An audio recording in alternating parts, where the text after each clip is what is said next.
Completely unaware, Li Wei began his mission. In the blink of an eye, a month passed by. He made his routine radio report. After confirming everything was normal, the other party cut off the signal without even waiting for Li Wei to ask any questions. This made him feel a bit uneasy, but the mission had to go on. As Li Wei prepared his breakfast that day, he seemed to notice something happening across the way. Curious, he used his binoculars to take a look, only to see a beautiful woman standing beside the watchtower. In that brief second, the beauty actually spotted him. Li Wei panickedly averted his gaze. In the middle of the night, Li Wei jolted awake from a nightmare. The thunder outside made him mistakenly think he was still on the battlefield. He immediately went on alert. Only after making sure there was no danger around did he relax. Unable to sleep, Li Wei looked across again. He saw Anya staring blankly in his direction. Seeming to sense someone looking at her, Anya directly extinguished her candle and turned back to bed, lost in thought. Due to the order prohibiting communication, they each carried out their missions independently. But on Anya's birthday, she spotted Li Wei through her binoculars. Anya returned to her room, grabbed pen and paper, and then used gunshots to get Li Wei's attention. When he looked through his binoculars, he discovered Anya was asking for his name. Li Wei wrote on a whiteboard that communication was forbidden. Seeming to find the man across from her interesting, Anya wrote down her own name and indicated that today was her birthday.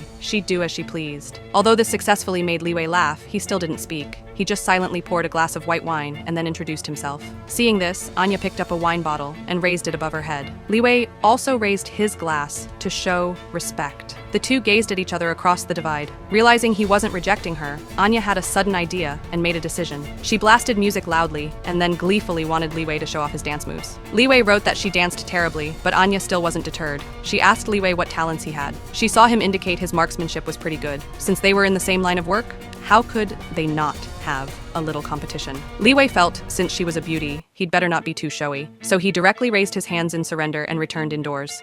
Unexpectedly, a gunshot rang out. His beer can was instantly shot out of his hand and onto the ground. Seeing Anya's arrogant expression, Li Wei directly picked up the weapon by the wall and shattered her wine bottle with a single shot. Anya highly praised his shooting. Without hesitation, she picked up another bottle and placed it on her head. But at that moment, her expression suddenly turned serious. Anya immediately shut off the music and signaled Li Wei to look below. Li Wei realized something was wrong and started observing intently. Despite the searchlight's assistance, he couldn't see anything on the vertical cliff face. But Anya, through her binoculars, spotted a figure climbing upwards. At the same time, Li Wei saw through his scope that several strange things had already reached the bottom of the railing.